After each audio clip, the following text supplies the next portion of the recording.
हरियाणा के मशहूर गायक राजू पंजाबी का 36 साल की उम्र में निधन हो गया। वो पिछले कुछ समय से बीमार चल रहे थे, जिसकी वजह से उन्हें हिसार के एक निजी अस्पताल में भर्ती कराया गया था।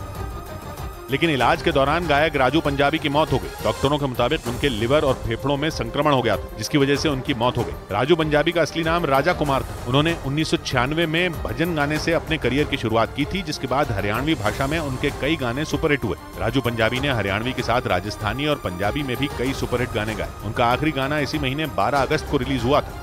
उधर सऊदी अरब के न्यूज चैनल अल अरबिया ने दावा किया कि यूक्रेन के ड्रोन हमलों को नाकाम करने के लिए रूस की सेना नई एंटी ड्रोन गन का इस्तेमाल कर रही है। बीते कुछ दिनों से यूक्रेन ने रूस पर ड्रोन हमले तेज कर दिए हैं, जिसके बाद रूस की सेना ने उन्हें फेल करने के लिए इस ताकतवर एंटी ड्रोन गन का इस्तेमाल किया, क्योंकि ये नई एंटी ड्रोन गन दूर से ही दुश्मन के ड्रोन का पता लगाने की ताकत रखती है। ये नई एंटी ड्रोन गन ऐसी तकनीक से लैस है जो 1 किलोमीटर दूर से ही दुश्मन के ड्रोन को पहचान लेगी, जिससे समय रहते उस पर हमला किया जा सकेगा। इससे पहले जिन एंटी ड्रोन गन का इस्तेमाल पुतिन की सेना करती थी, उनमें यह खासियत नहीं होती थी, क्योंकि पहले के एंटी ड्रोन गन 200 से 300 मीटर दूर तक दुश्मन के ड्रोन को पहचान पाते थे, जिसकी वजह से दुश्मन ड्रोन को हमले का पूरा समय मिल जाता था। न्यूज वेबसाइट अल अरबिया न्यूज के मुताबिक मॉस्को पर बढ़ते ड्रोन हमलों को देखते हुए रूस के सैनिकों ने नई तकनीक से लैस इस एंटी ड्रोन गन का इस्तेमाल भी शुरू कर दिया।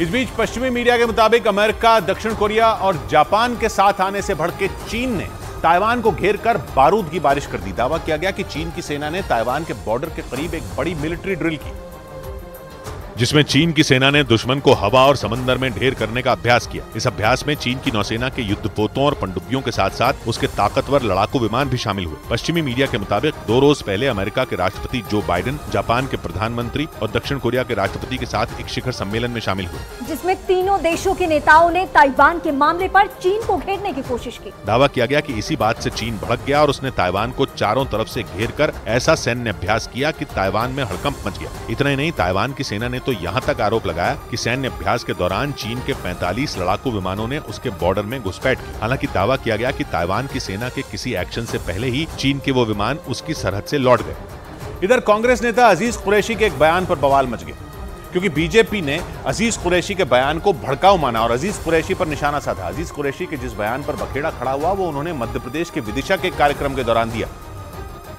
हम एक हद तक बर्दाश्त कर देंगे, लेकिन जब पानी हद से गुजर जाएगा तो मुसलमान ने हाथों में चूड़ियां नहीं पहन रखी, तलवार भाई अब तलवार नहीं पकड़ रखी।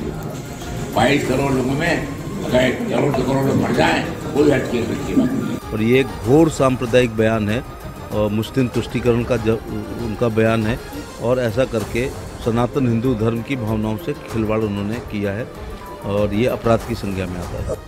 इस बीच दिल्ली के पास ग्रेटर नोएडा वेस्ट के गौर सिटी इलाके से हैरान करने वाला एक वीडियो सामने आया, जिसमें एक महिला हाउसिंग सोसाइटी के कुछ सिक्योरिटी गार्डों पर कार चढ़ाती नजर आई, जिसमें 3 से 4 सिक्योरिटी गार्ड जख्मी हो गए। पूरी घटना सीसीटीवी कैमरे में कैद हो गई। काली गाड़ी में सवार महिला हाउसिंग सोसाइटी में घुसने ही वाली थी कि अचानक उसने गाड़ी मोड़ दी। जहां सिक्योरिटी गार्ड एक मेज लगाकर बैठे सुरक्षा जांच के काम में लगे थे, महिला ने गाड़ी को उन्हीं की तरफ घुमा दिया। गाड़ी तेज रफ्तार में थी, इसलिए किसी को संभलने का मौका तक नहीं मिला। घटना के फौरन बाद वहां भीड़ जमा हो गई और हंगामा खड़ा हो गया। घटना का वीडियो सोशल मीडिया पर वायरल होने में देर नहीं लगी। वीडियो वायरल होने के बाद पुलिस भी एक्शन में आ गई और उसने कार को सीज कर लिया।